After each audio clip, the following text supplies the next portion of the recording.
할렐루야, 반갑습니다. 다 같이 기도하겠습니다.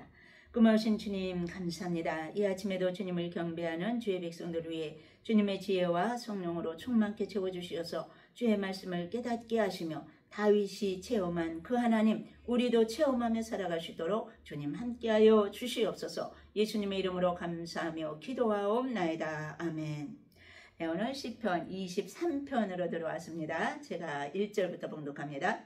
여호와는 나의 목자시니 내게 부족함이 없으리로다. 그가 나를 푸른 풀밭에 누이시며 쉴만한 물가로 인도하시는도다. 내 영혼을 수생시키시고 자기 이름을 위하여 의의 길로 인도하시는도다. 아멘. 네, 여기 시편 23편 아주 유명한 말씀이죠. 나의 목자 되신 하나님에 대해서 나와 있어요. 이 유명한 23편은 하나님을 목자에 비유해서 하나님의 돌보심과 인도하심을 찬양하고 있는 말씀이거든요. 이 시는 고난 속에서도 변함없는 믿음과 평안을 노래하며 하나님의 변치 않는 선하심과 인자하심을 확증하며 우리에게도 동일한 하나님을 신뢰하도록 격려하고 있는 말씀입니다. 1절 여호와는 나의 목자시니 내게 부족함이 없으리로다. 그래서요, 목자 되신 하나님의 충족하심을 지금 말씀하고 있는데요. 1절은 시편의 핵심이자 선포라고 할 수 있는 말씀이에요. 여호와는 나의 목자시니 내게 부족함이 없으리로다. 그래서 너무도 귀한 말씀이죠. 이 고백은 다윗과 하나님과의 친밀한 관계를 보여주고 있는 말씀이고요. 목자는 양의 모든 것을 책임지는 존재인 것을 알 수 있죠. 때를 따라 양을 먹이고 위험이 닥치면 보호해주고 양식이 있는 풀밭으로 인도하는 이 모든 일들을 목자가 하고 있는 일이거든요.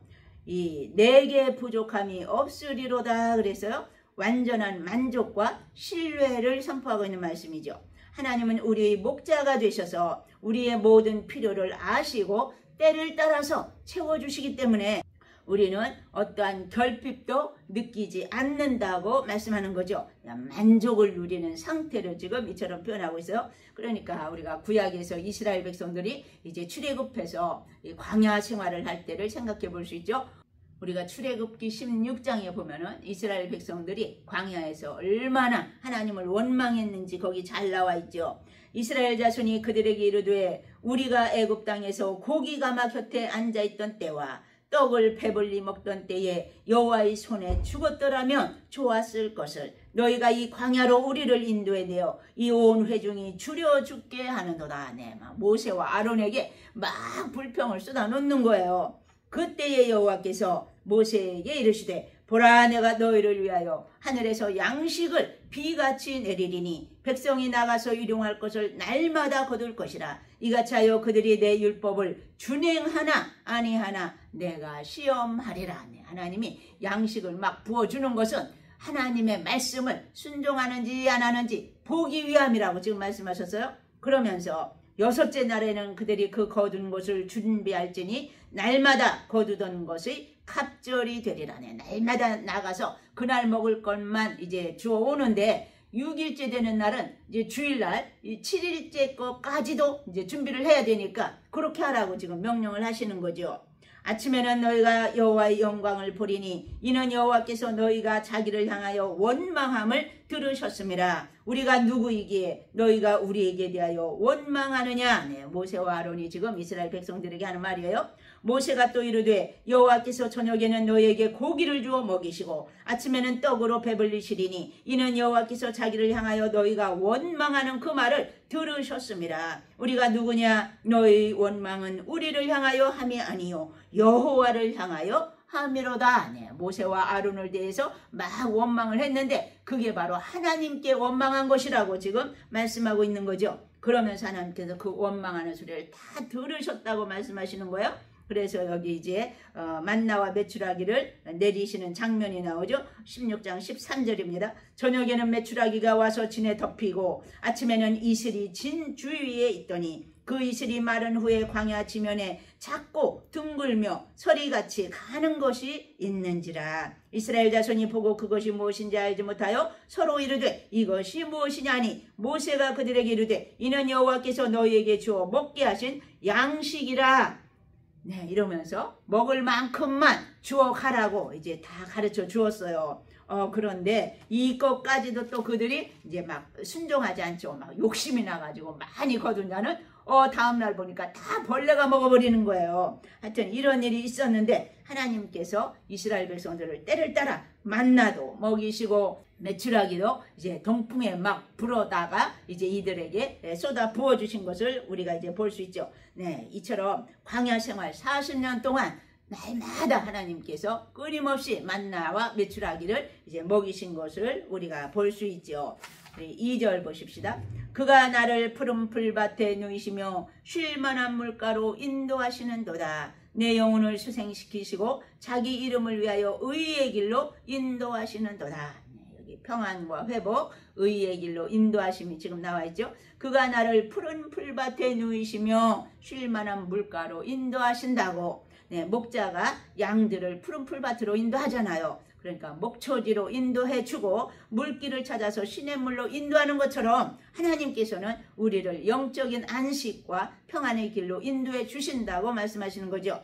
푸른 풀밭에서는 양식을 공급받고 쉴만한 물가에서는 마음껏 물을 먹고 소성함을 얻어서 회복되는 역사가 일어난다는 거예요. 우리가 아침마다 이 10분 말씀으로 이 영적으로 해결하는 이것이 얼마나 중요하다는 것을 우리가 깨달아야 되는 거죠. 여러분들이 바쁘다고 이 아침에 10분의 이 시간도 내지 못해서 말씀을 먹지 못한다면 온종일 영혼이 메말라간다는 것을 우리는 깨달아야 되는 거죠. 3절입니다. 내 영혼을 소생시키시고 자기 이름을 위하여 의의 길로 인도하시는도다. 하나님께서 우리를 하나님의 뜻에 합당한 길로 인도하시는 이유는 우리의 유익을 위한 것뿐만이 아니라 하나님의 거룩한 이름과 영광을 위해서라고 말씀하시는 거죠. 하나님의 백성들이 의롭게 살아갈 때에 하나님의 이름이 높아진다는 거예요. 우리가 자녀들이 막 말썽을 부리면은 저게 도대체 누구 자식이냐 이러잖아요. 그러니까 우리가 하나님 말씀대로 순종하면 이제 하나님은 우리 때문에 하나님께 영광이 돌아간다고 지금 말씀하고 있는 거죠. 4절입니다. 내가 사망의 음침한 골짜기로 다닐지라도 해를 두려워하지 않을 것은 주께서 나와 함께 하심이라. 네, 여기 죽음의 골짜기에서도 함께 하시는 임재에 대해서 말씀하십니다. 내가 사망의 음침한 골짜기로 다닐지라도 그래서요. 네, 얼마나 위로가 되는 말씀이에요. 사망의 음침한 골짜기가 우리 앞에 나타날 때가 있다는 거예요. 여러분들은 언제 이 사망의 골짜기를 지나오셨는지 한번 생각해 보시기 바랍니다. 저도 이런 때가 몇 번 있었어요. 인생에서 가장 힘들고 어둡고 고통스러웠을 때, 네, 이게 바로 사망의 음침한 골짜기를 지나온 때죠. 그 이유는, 네, 다윗은 그런 절망적인 상황에서도 해를 두려워하지 않을 것이라고 말씀하십니다. 그 이유는 주께서 나와 함께 하시기 때문이라고. 네, 아무리 캄캄한 밤중이라도 주님이 계시기 때문에 두렵거나 무섭지 않다는 거예요. 하나님은 우리를 결코 버리거나 홀로 두지 않으신다고 말씀하십니다. 주의 지팡이와 막대기가 나를 안위하시나이다 그랬어요. 지팡이는 이제 앞서가면서 길을 인도하고요. 양의 숫자를 셀 때에도 사용한대요. 그리고 막대기는 몽둥이로 맹수로부터 양들을 보호할 때 사용하는 것이 이 막대기고요. 이처럼 하나님은 우리를 순간순간 보호하시며 우리를 평안하게 하시고 위로해 주는 분이라고 말씀하시는 거죠. 우리가 다니엘서 3장에 보면은 거기 느부갓네살 금신상에 절하라고 명했네. 사드락 메삭 아벳느고 거절하여 잡혔네. 7배 더한 풀무불에 그들 던져버렸네. 그런 불도 주님 계셔 불태우지 못했네. 네, 3장 노래죠. 다니엘서 3장. 네, 믿음으로 나아갔던 다니엘이 세 친구 사드락 메삭 아벳느고, 네, 우상에게 절하지 않는다고 불 속에 그것도 7배나 뜨겁게 해라 그래가지고 느부갓네살이 명령이 이제 떨어지자 거기에 막 던져졌잖아요. 그런데 이들을 붙들어서 집어 던진 자는 너무 떠가서 불에 타 죽어버린 거예요. 그런데 던져진 자는 그 불 속에서 거니는 거예요. 누구와 함께? 주님과 함께. 우리 주님은 그 불 속에까지 들어가셔서 그들을 보호해 주셨던 거죠. 머리카락 하나도 그슬리지 않았다고 그랬어요. 오히려 그들을 붙잡아서 불에 던진 자는 그만 불에 타 죽어버렸던 거죠. 5절입니다. 주께서 내 원수의 목전에서 내게 상을 차려주시고 기름을 내 머리에 부으셨으니 내 잔이 넘치나이다. 네, 주께서 내 원수의 목전에서 그래서요. 네, 잔치를 베풀어 주시는 하나님의 이 역전시키는 우리 하나님. 네, 모르드게를 높여주시고 하만을 징벌하시는 이러한 하나님. 네, 악인을 자기 꾀에 넘어가게 만드시는 하나님이시라고. 네, 기름을 내 머리에 부으셨으니 그래서요. 기름 부음은 환영한다는 뜻, 존귀하게 한다는 뜻, 또 치유하는, 풍요롭게 하는 이러한 것을 상징하거든요. 또 직분으로는 왕이라든가 제사장이라든가 선지자에게 기름을 부었어요. 이 모든 직분을 다 얻으신 분이 우리 주님이시잖아요. 주님은 만왕의 왕도 되시고 선지자 중에 선지자요, 또 제사장 중에 제사장 되신 분이 우리 예수님이시잖아요. 이처럼 머리에 기름을 붓는 일이 있다고 말씀하십니다. 그러면서 내 잔이 넘치나이다 그래서요. 은혜가 너무도 풍성하게 넘쳐 흐르는 상태라는 거예요. 영적으로나 육적으로나 네, 풍요로운 상태를 이처럼 표현하고 있는 거죠. 6절 내 평생의 선하심과 인자하심이 반드시 나를 따르리니 내가 여호와의 집에 영원히 살리로다. 네, 여기 주의 선하심과 인자하심이 반드시 나를 따르리니 그래서 여기 선하심 토브라는 원어거든요. 굿이라는 말씀이에요. favor. 그 다음에 인자하심, 네, 헤세드, 네, 사랑이죠. 네, 친절함, 사랑. 네, 이것이 반드시 나를 따를 것이라고 확신하고 있는 말씀이죠. 그러므로 내가 영원히 여호와의 집에 살리라. 그래서요. 하나님의 임재 가운데 영원토록 함께 거주한다는 거예요. 다시 말해서 천국에서 영원히 우리는 주님과 함께 네, 끝까지 영원토록 돌보심을 받는다고 말씀하시는 거죠.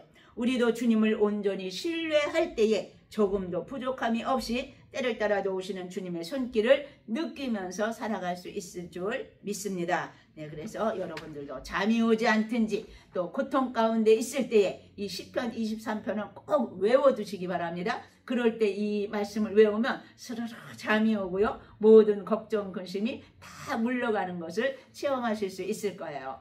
기도하겠습니다. 할렐루야. 살아계신 주님 감사합니다.